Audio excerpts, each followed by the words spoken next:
Gulliver's Travels into Several Remote Nations of the World. By Jonathan Swift. Part 4. A Voyage to the Country of the Houyhnhnms. Chapter 5. The author at his master's command, informs him of the state of England. The causes of war among the princes of Europe. The author begins to explain the English Constitution. The reader may please to observe, that the following extract of many conversations I had with my master, contains a summary of the most material points which were discoursed at several times for above 2 years, his honour often desiring fuller satisfaction, as I farther improved in the Houyhnhnm tongue. I laid before him, as well as I could, the whole state of Europe. I discoursed of trade and manufactures, of arts and sciences, and the answers I gave to all the questions he made, as they arose upon several subjects, were a fund of conversation not to be exhausted. But I shall here only set down the substance of what passed between us concerning my own country, reducing it in order as well as I can, without any regard to time or other circumstances, while I strictly adhere to truth. My only concern is, that I shall hardly be able to do justice to my master's arguments and expressions, which must needs suffer by my want of capacity, as well as by a translation into our barbarous English. In obedience, therefore, to his honour's commands, I related to him the revolution under the Prince of Orange, the long war with France, entered into by the said prince, and renewed by his successor, the present Queen, wherein the greatest powers of Christendom were engaged, and which still continued. I computed, at his request, that about 1 million of Yahoos might have been killed in the whole progress of it, and perhaps 100 or more cities taken, and 5 times as many ships burnt or sunk. He asked me, what were the usual causes or motives that made one country go to war with another? I answered they were innumerable, but I should only mention a few of the chief. Sometimes the ambition of princes, who never think they have land or people enough to govern, sometimes the corruption of ministers, who engage their master in a war, in order to stifle or divert the clamour of the subjects against their evil administration. Difference in opinions has cost many millions of lives, for instance, whether flesh be bread, or bread be flesh, whether the juice of a certain berry be blood or wine, whether whistling be a vice or a virtue, whether it be better to kiss a post, or throw it into the fire, what is the best colour for a coat, whether black, white, red, or grey, and whether it should be long or short, narrow or wide, dirty or clean, with many more.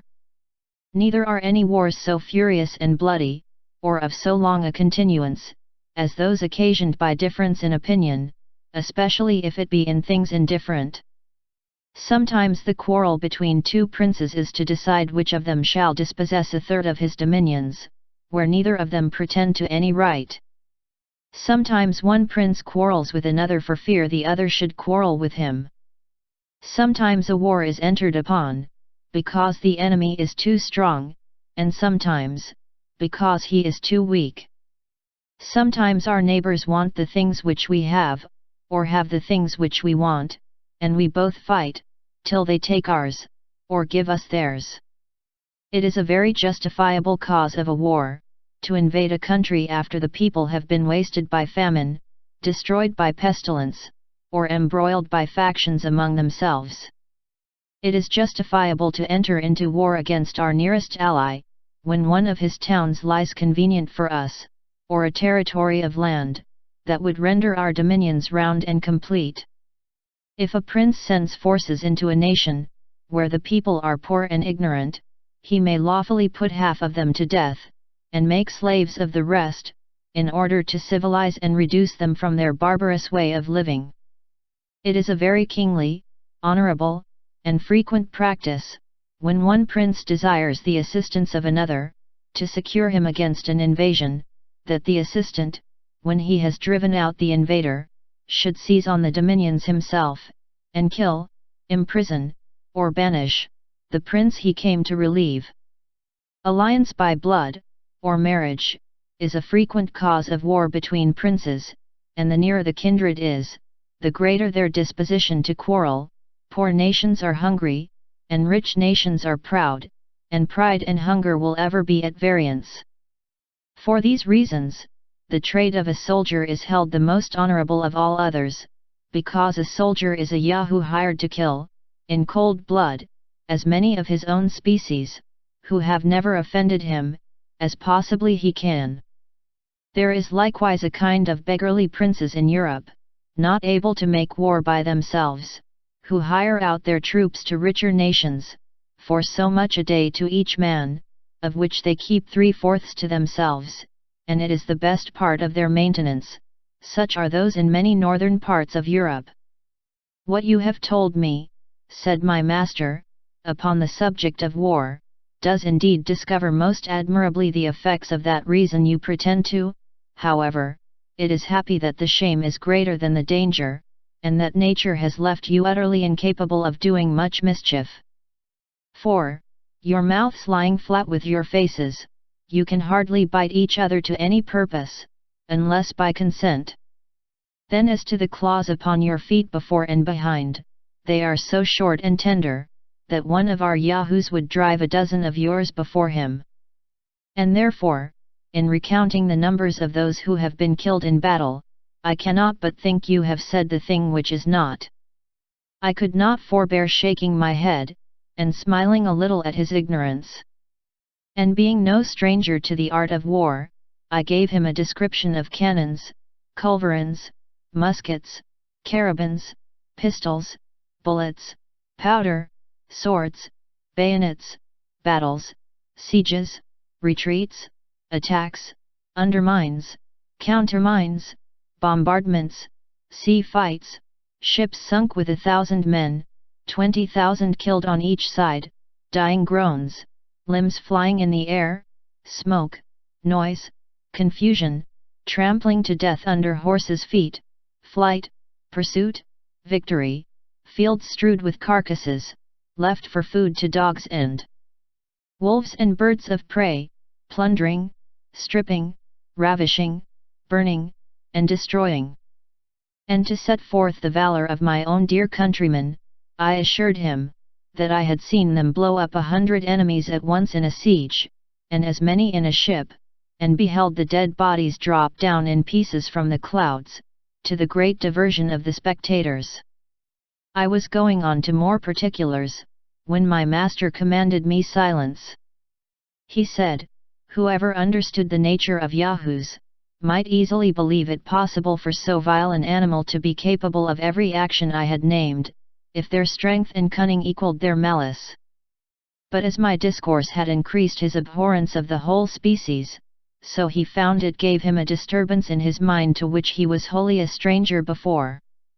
He thought his ears, being used to such abominable words, might, by degrees, admit them with less detestation, that although he hated the Yahoos of this country, yet he no more blamed them for their odious qualities, than he did a bird of prey, for its cruelty, or a sharp stone for cutting his hoof.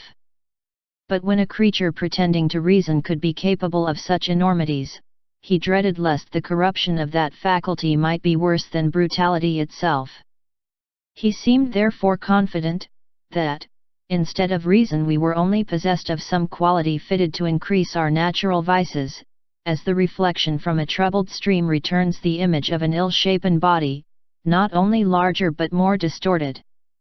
He added, that he had heard too much upon the subject of war, both in this and some former discourses. There was another point, which a little perplexed him at present. I had informed him, that some of our crew left their country on account of being ruined by law, that I had already explained the meaning of the word, but he was at a loss how it should come to pass, that the law, which was intended for every man's preservation, should be any man's ruin. Therefore he desired to be further satisfied what I meant by law, and the dispensers thereof, according to the present practice in my own country, because he thought nature and reason were sufficient guides for a reasonable animal, as we pretended to be, in showing us what he ought to do, and what to avoid. I assured his honor, that the law was a science in which I had not much conversed, further than by employing advocates, in vain, upon some injustices that had been done me. However, I would give him all the satisfaction I was able. I said, there was a society of men among us, bred up from their youth in the art of proving, by words multiplied for the purpose, that white is black, and black is white, according as they are paid. To this society all the rest of the people are slaves. For example, if my neighbor has a mind to my cow, he has a lawyer to prove that he ought to have my cow from me. I must then hire another to defend my right, it being against all rules of law that any man should be allowed to speak for himself. Now, in this case, I, who am the right owner, lie under two great disadvantages. First, my lawyer, being practiced almost from his cradle in defending falsehood, is quite out of his element when he would be an advocate for justice, which is an unnatural office he always attempts with great awkwardness, if not with ill will. The second disadvantage is, that my lawyer must proceed with great caution, or else he will be reprimanded by the judges, and abhorred by his brethren, as one that would lessen the practice of the law. And therefore I have but two methods to preserve my cow. The first is, to gain over my adversary's lawyer with a double fee, who will then betray his client by insinuating that he hath justice on his side. The second way is for my lawyer to make my cause appear as unjust as he can, by allowing the cow to belong to my adversary, and this, if it be skillfully done, will certainly bespeak the favor of the bench. Now your honor is to know, that these judges are persons appointed to decide all controversies of property, as well as for the trial of criminals, and picked out from the most dexterous lawyers, who are grown old or lazy, and having been biased all their lives against truth and equity, lie under such a fatal necessity of favoring fraud, perjury, and oppression, that I have known some of them refuse a large bribe from the side where justice lay, rather than injure the faculty, by doing any thing unbecoming their nature or their office. It is a maxim among these lawyers that whatever has been done before, may legally be done again, and therefore they take special care to record all the decisions formerly made against common justice, and the general reason of mankind. These, under the name of precedents, they produce as authorities to justify the most iniquitous opinions, and the judges never fail of directing accordingly. In pleading, they studiously avoid entering into the merits of the cause, but are loud, violent, and tedious, in dwelling upon all circumstances which are not to the purpose. For instance, in the case already mentioned, they never desire to know what claim or title my adversary has to my cow, but whether the said cow were red or black, her horns long or short, whether the field I graze her in be round or square, whether she was milked at home or abroad, what diseases she is subject to, and the like, after which they consult precedents, adjourn the cause from time to time, and in 10, 20, or 30 years, come to an issue. It is likewise to be observed, that this society has a peculiar cant and jargon of their own, that no other mortal can understand, and wherein all their laws are written, which they take special care to multiply, whereby they have wholly confounded the very essence of truth and falsehood, of right and wrong, so that it will take 30 years to decide, whether the field left me by my ancestors for 6 generations belongs to me, or to a stranger 300 miles off. In the trial of persons accused for crimes against the state, the method is much more short and commendable. The judge first sends to sound the disposition of those in power, after which he can easily hang or save a criminal, strictly preserving all due forms of law. Here my master interposing, said, it was a pity, that creatures endowed with such prodigious abilities of mind, as these lawyers, by the description I gave of them, must certainly be, were not rather encouraged to be instructors of others in wisdom and knowledge. In answer to which I assured his honor, that in all points out of their own trade, they were usually the most ignorant and stupid generation among us, the most despicable in common conversation, avowed enemies to all knowledge and learning, and equally disposed to pervert the general reason of mankind in every other subject of discourse as in that of their own profession.